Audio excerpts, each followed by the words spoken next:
할렐루야. 6월 18일 목요일 아침 하나님을 찬양하고 예배하며 시작하는 성도들의 삶에 하나님의 풍성한 은혜와 은사가 넘쳐나기를 소망합니다. 찬송가 89장으로 하나님께 찬양을 올리며 오늘의 예배를 시작하겠습니다.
오늘 우리가 나눌 하나님의 말씀은 고린도전서 11장 17절에서 34절 말씀입니다. 내가 명하는 이 일에 너희를 칭찬하지 아니하나니 이는 너희의 모임이 유익이 못되고 도리어 해로움이라. 먼저 너희가 교회에 모일 때 너희 중에 분쟁이 있다 함을 듣고 어느 정도 믿거니와 너희 중에 파당이 있어야 너희 중에 옳다 인정함을 받은 자들이 나타나게 되리라. 그런즉 너희가 함께 모여서 주의 만찬을 먹을 수 없으니 이는 먹을 때 각각 자기의 만찬을 먼저 갖다 먹으므로 어떤 사람은 시장하고 어떤 사람은 취함이라. 너희가 먹고 마실 칩이 없느냐? 너희가 하나님의 교회를 업신여기고 빈궁한 자들을 부끄럽게 하느냐? 내가 너희에게 무슨 말을 하랴? 너희를 칭찬하랴? 이것으로 칭찬하지 않노라. 내가 너희에게 전한 것은 주께 받은 것이니 곧 주 예수께서 잡히시던 밤에 떡을 가지사 축사하시고 떼어 이르시되 이것은 너희를 위하는 내 몸이니 이것을 행하여 나를 기념하라. 식후에 또한 그와 같이 잔을 가지시고 이르시되 이 잔은 내 피로 세운 새 언약이니 이것을 행하여 마실 때마다 나를 기념하라 하셨으니 너희가 이 떡을 먹으며 이 잔을 마실 때마다 주의 죽으심을 그가 오실 때까지 전하는 것이니라. 그러므로 누구든지 주의 떡이나 잔을 합당하지 않게 먹고 마시는 자는 주의 몸과 피에 대하여 죄를 짓는 것이니라. 사람이 자기를 살피고 그 후에야 이 떡을 먹고 이 잔을 마실지니 주의 몸을 분별하지 못하고 먹고 마시는 자는 자기의 죄를 먹고 마시는 것이니라. 그러므로 너희 중에 약한 자와 병든 자가 많고 잠자는 자도 적지 아니하니 우리가 우리를 살폈으면 판단을 받지 아니하려니와 우리가 판단을 받는 것은 주께 징계를 받는 것이니 이는 우리로 세상과 함께 정죄함을 받지 않게 하려 하심이라. 그런즉 내 형제들아 먹으러 모일 때 서로 기다리라. 만일 누구든지 시장하거든 집에서 먹을지니 이는 너희의 모임이 판단받는 모임이 되지 않게 하려 함이라. 그 밖의 일들은 내가 언제든지 갈 때 바로 잡으리라. 오늘 본문의 말씀은 바울이 고린도 교회에 대한 문제를 전해 듣고 그 잘못을 지적하며 꾸짖는 내용입니다.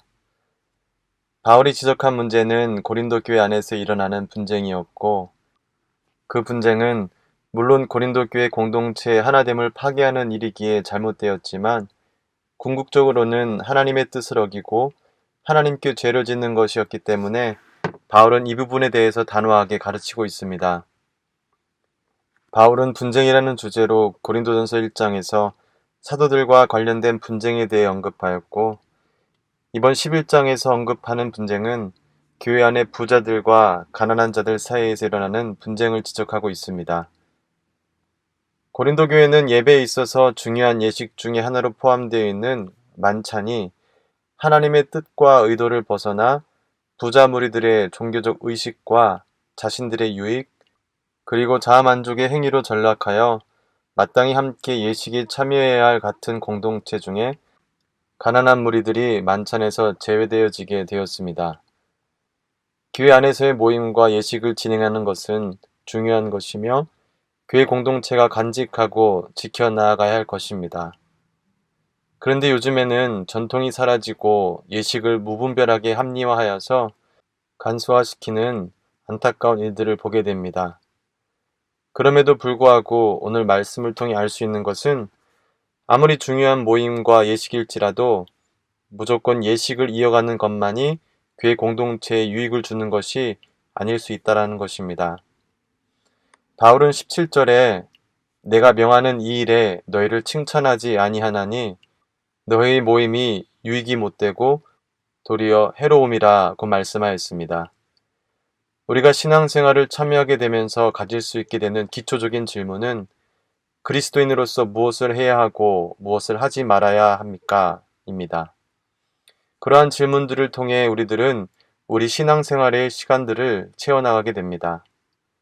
그러면서 그 다음 차원에서 생기는 질문은 그렇다면 우리가 하는 이것들을 어떻게 하는 것이 올바른 것인가? 입니다.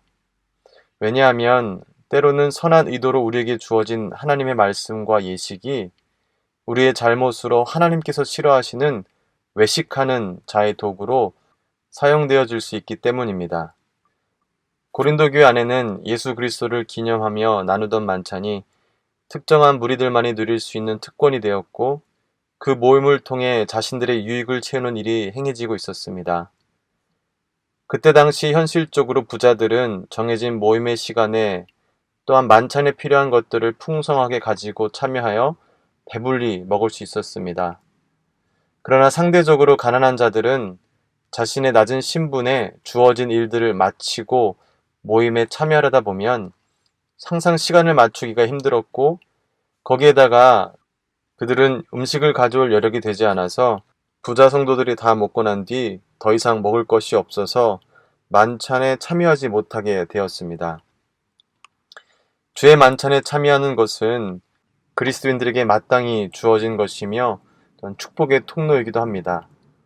그러나 때로는 그 공동체 예식을 참여하는 것이 하나님과 오직 그것을 참여하는 자신에게만 집중될 수 있는 우려가 있기도 합니다. 하나님께 올려드리는 예식과 그것을 자신이 참여했다는 것으로 영적 의무를 다하고 그런 행위를 통해 자신만의 안위를 돌볼 수 있게 되는 것입니다. 이러한 모습은 현재 신앙생활을 하는 우리들도 언제든지 범할 수 있는 잘못일 수 있습니다. 우리가 참여하는 예배와 헌금, 그리고 성찬의 예식이 하나님을 경배함으로 나 자신이 위로받고 나의 안위와 유익만을 구하며 의무를 다하지 않아 받을 수 있는 징벌을 피하기 위한 것으로 생각하며 참여하는 모습이 지금 바울이 우리에게 지적하는 죄악된 모습인 것입니다. 하나님께 드리는 수직적인 예식은 성도들 간의 수평적인 관계와 연관되어 있으며 또한 반드시 그래야만 합니다. 담임 목사님께서 자주 언급하시는 하나님께는 영광, 교회에는 유익, 그리고 성도들에게는 축복이 되는 사역, 또한 신앙생활이 바로 이러한 부분을 강조하고 있는 것입니다. 성경은 그리스도인들이 상대방에게 행하는 잘못이나 부정한 일들이 단순히 불이익을 당하게 되는 사람들에게만 잘못을 범하는 것이라고 말하지 않습니다. 이것은 오히려 하나님과 연관된 죄로 보고 있습니다. 본문 22절 말씀에 너희가 먹고 마실 집이 없느냐? 너희가 하나님의 교회를 업신여기고 빈궁한 자들을 부끄럽게 하느냐? 내가 너에게 무슨 말을 하랴? 너희를 칭찬하랴? 이것으로 칭찬하지 않노라. 그들이 마땅히 참여해야 하는 만찬, 즉 성찬은 하나님께서 우리에게 따르라고 명하신 것이며 그 예식은 예수님의 뜻과 목적을 바로 깨달아 참여해야 하는 것입니다. 예수님께서 십자가에 달리시기 전 제자들을 모아 만찬의 시간을 가지시고 떡과 잔을 제자들과 함께 나누셨습니다. 그리고 그 떡과 잔을 나누시는 목적은 단순히 제자들의 육신을 배불리시기 위함이 아닌 예수님을 기념하기 위함이었습니다. 예수님은 제자들에게 떡과 잔을 나눠주시며 나를 기념하라고 하셨습니다. 기념하라는 말은 기억하라는 것입니다. 희생과 섬김으로 사랑을 표현하신 예수 그리스도를 기억하며 그 사랑을 주가 다시 오시는 그날까지 그 사랑을 전하라는 것입니다. 즉 성찬은 나와 함께 하시고 나를 도우시는 예수님을 의지하여 그러한 삶을 살아가기 위해 행해지는 예식이었습니다. 그리고 성찬을 통해 예수님을 기억하라는 의미는 예식을 통해 예수님의 약속을 기억하며 예수님께서 허락하신 사명을 깨닫고 회복하여서 그 일을 감당하는 것, 단순히 내가 누릴 1차원적인 유익을 추구하기 위함이 아니라 하나님의 약속을 붙들고 하나님의 뜻을 따르는 참된 유익을 추구하라는 것입니다. 26절에 너희가 이 떡을 먹으며 이 잔을 마실 때마다 주의 죽으심을 그가 오실 때까지 전하는 것이니라. 아멘. 그래서 바울은 이 일을 위해서 부자들에게 28절에 먼저 자신을 살피라고 가르칩니다. 자신을 살피라는 뜻은 검사하다, 시행하다라는 뜻으로 마치 어떤 금속이 순전한 것인지 아닌지를 조사하듯이 자신을 살펴보라는 것입니다. 바울은 그리스도인으로서 자신의 유익만을 추구하게 되는 누구나 범할 수 있는 잘못을 지적하며 그리스도인으로서 신앙생활과 거룩한 예식에 참여하기에 앞서 자신을 깊이 살펴보고 시험하여 하나님의 뜻에 합당한 뜻을 따라 결국에 주의 몸과 피를 범하는 심각한 범죄를 저지르지 않도록 권면하고 있습니다. 여기에서 바울은 고린도 교인들의 죄를 지적하면서도 그 일을 통해 일하시는 하나님의 주권을 드러내며 하나님의 은혜와 인자하심을 표현하고 있습니다. 32절 말씀에 우리가 판단을 받는 것은 주께 징계를 받는 것이니 이는 우리로 세상과 함께 정죄함을 받지 않게 하려 하심이라. 아멘. 하나님께서는 이 땅 가운데 그리스도인들의 잘못을 판단하시며 징계하심은 징계를 통해 자신의 잘못을 깨달아 회개함으로 마지막 최후의 심판 때에서 영원한 징계를 면할 수 있도록 기회를 베푸시는 것입니다. 그러므로 그리스도인들은 세상적인 관점으로 하나님의 역사를 바라보는 것이 아니라 종말론적인 관점으로 천국의 소망을 가지고 하나님의 역사를 바라볼 때 이 땅 가운데서 받게 되는 하나님의 판단과 징계를 통해서도 오히려 감사할 수 있게 되는 것입니다.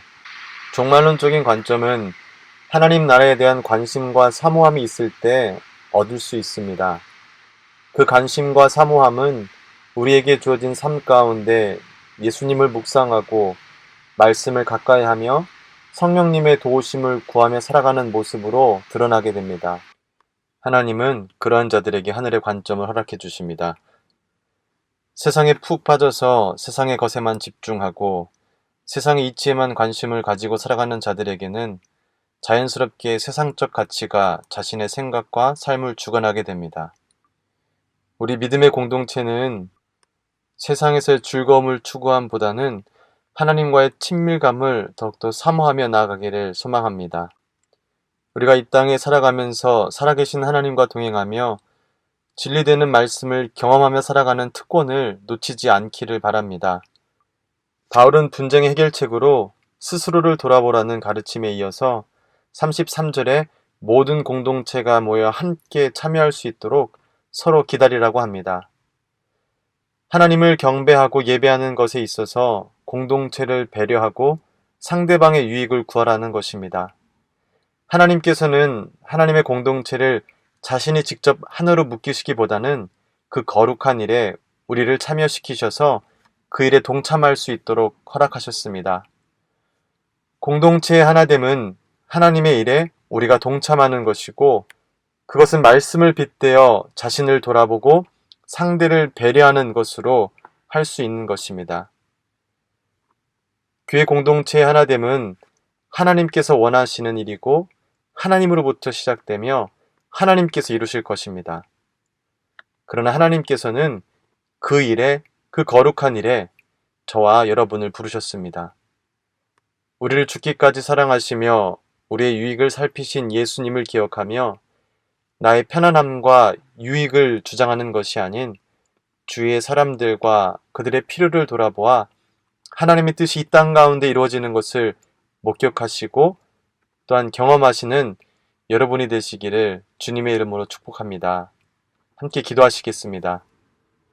자비로우신 하나님, 우리를 사랑하셔서 당신의 자녀로 불러주시고 이 땅 가운데 천국의 소망을 갖고 살아갈 수 있도록 은혜 내려주심에 감사합니다.